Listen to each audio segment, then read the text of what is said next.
নমস্কাৰ বন্ধু বান্ধৱীসকল, আজি আমি এই ভিডিঅ'টোত আমি কথা পাতিম অসমৰ এক অতি প্ৰাচীন আৰু ব্যতিক্ৰম মেলা জোনবিল মেলা বিষয়। এই মেলাখন এখন সাধাৰণ মেলা নহয়, ই অসমৰ ইতিহাসৰ সাংস্কৃতিক আৰু ভাতৃত্ববোধৰ এক জীৱন্ত উদাহৰণ।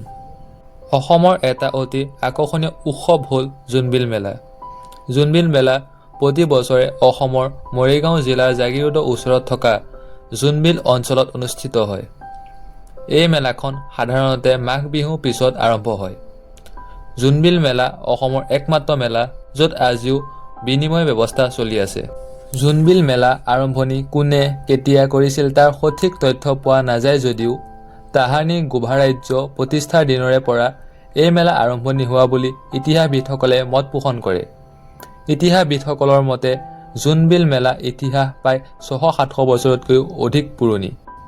এই মেলা বিশেষ তাৎপৰ্য হৈছে পাহাৰত বসবাস কৰা জনজাতীয় তিৱা লোকসকলে তাত উৎপাদিত বিভিন্ন দ্ৰব্য যেনে আদা, হালধি, লং, পাহাৰীয়া শাক-পাচলি এইবোৰ বস্তু জোনবিল মেলালৈ লৈ আহে আৰু ভৈয়ামত বসবাস কৰা অন্য জনগোষ্ঠীয় লোকসকলে তৈয়াৰ কৰা পিঠা, সান্দহ, চাউল, গু এইবোৰ বস্তু জোনবিল মেলালৈ লৈ আনি তাত বিনিময় কৰে।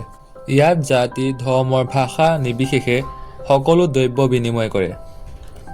জোনবিল মেলা আটাইতকৈ আকৰ্ষণীয় দিশটো হ'ল টকা পইচা নোহোৱা বজাৰ। ইয়াত টকা বিপৰীতে বস্তু আদান প্ৰদান কৰা হয়। এই মেলাখনৰ আৰম্ভণিতে গাঁৱৰ সকলো লোকে জোনবিলত মাছ মাৰে আৰু সেই মাছেৰে জোনবিলৰ পাৰত বহি সকলো ৰাইজে মিলিজুলি ভোজ ভাত খায়। বিলখনৰ নাম জোনবিল হোৱা কাৰণ হ'ল বিলখনৰ আকৃতি জোনটোৰ দৰে, সেইবাবে বিলখনৰ নাম হ'ল জোনবিল।